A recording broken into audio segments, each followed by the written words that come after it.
Assalamualaikum warahmatullahi wabarakatuh.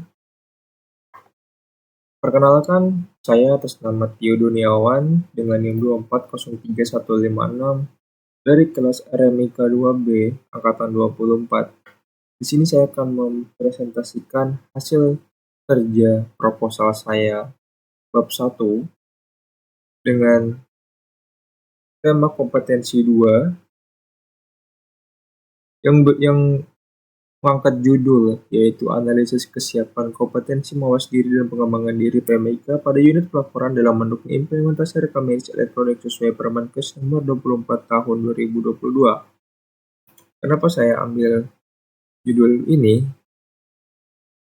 Karena di rumah sakit masih banyak rumah sakit yang belum 100% menerapkan rekam medis elektronik.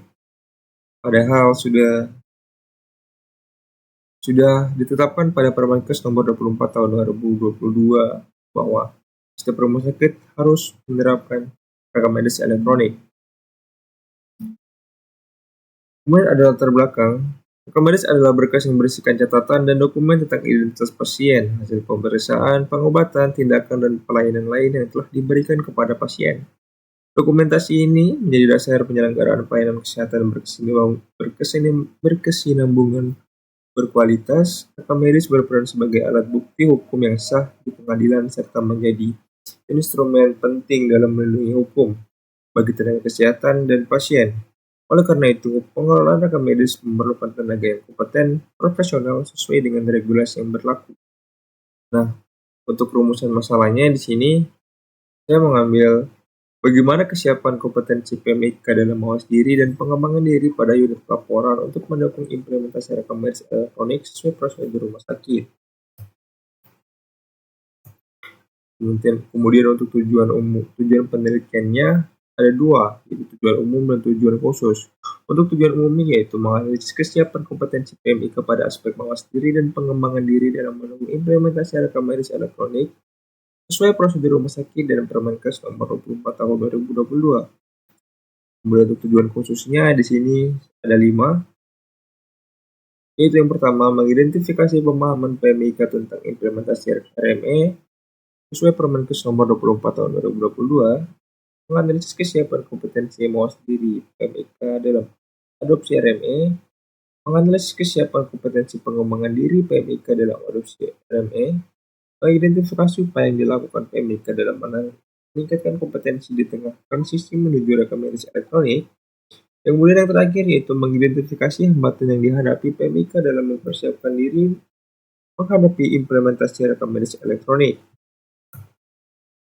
Kemudian di sini ada manfaat penelitiannya, ada manfaat bagi rumah sakit, manfaat bagi institusi pendidikan, dan manfaat bagi peneliti. Manfaat bagi rumah sakit memberikan evaluasi mengenai kesiapan kompetensi PMIK dalam mendukung implementasi rekam medis elektronik. Kemudian hasil penelitian juga dapat menjadi dasar perencanaan program penelitian dan pengembangan kompetensi SDM di unit pelaporan. Kemudian manfaat bagi institusi pendidikan yaitu menjadi referensi ilmiah bagi mahasiswa dan dosen dalam memahami implementasi rekam medis elektronik sesuai dengan Permenkes nomor 24 tahun 2022 serta mengembangkan kompetensi PMIK di lingkungan akademik.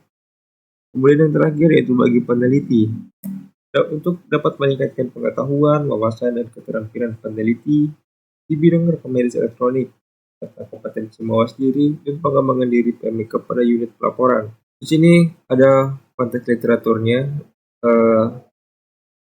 Contohnya yaitu ada studi yang dilakukan oleh Lahmudien et al. Dan kawan-kawan pada tahun 2023 yang mengungkapkan adanya kesenjangan signifikan dalam pengetahuan PMIK terkait regulasi rekam medis elektronik, desain sistem informasi kesehatan, serta literasi teknologi informasi di berbagai fasilitas pelayanan kesehatan di Indonesia. Kemudian di sini ada metodologi penelitian yang akan saya gunakan. Untuk jenis dan pendekatannya, kita menggunakan pendekatan deskriptif kuantitatif untuk menggambarkan kesiapan kompetensi mawas diri dan pengembangan diri PMIK pada unit pelaporan dalam mendukung implementasi rekam medis elektronik sesuai Permenkes nomor 24 tahun 2022. Untuk metode pengumpulan datanya, saya sini menggunakan dua, yaitu menggunakan survei kuesioner terstruktur kepada staf PMIK dan juga menggunakan metode pengumpulan data dengan observasi langsung terhadap proses kerja yang dilakukan staf PMIK di unit pelaporan rumah sakit. Kemudian ada populasi sampel dan analisis. Untuk populasinya di sini saya mengambil staf PMIK di unit pelaporan. Kemudian saya akan memilih sampelnya dengan cara dan dipilih secara purposive sampling, yaitu dari populasi itu saya akan memilih yang memenuhi kriteria yang akan saya buat. Kemudian analisis data menggunakan penilaian kesiapan kompetensi atau kompetensi readiness assessment berdasarkan indikator mawas diri dan pengembangan diri sesuai standar regulasi. Mungkin hanya itu yang dapat saya sampaikan, kurang dan lebihnya mohon dimaafkan. Wabillahi taufiq wal hidayah. Wassalamualaikum warahmatullahi wabarakatuh. Terima kasih.